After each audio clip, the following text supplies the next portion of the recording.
Magandang buhay sa lahat, Liza Soberano, New IG Story. Kung saan, nag-share si Liza, ng ganap nito, sa Los Angeles. Nanood si Liza Soberano, ng boxing, sa Los Angeles. Cruz, versus Valenzuela. Nag-repost din, si Liza Soberano, ng pagkapanalo, ni Carlos Yulo. Carlos Yulo won gold, and the first ever medal, in gymnastics, for the Philippines. Panoorin din natin, ang di nakakasawang, photos ni Liza Soberano, at Enrique.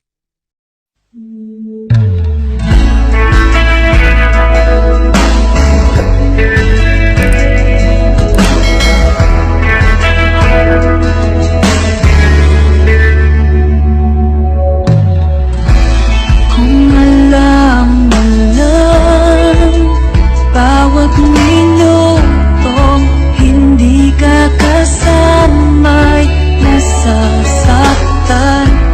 Kumakapit na lang, pag-ibig natin magsisilbing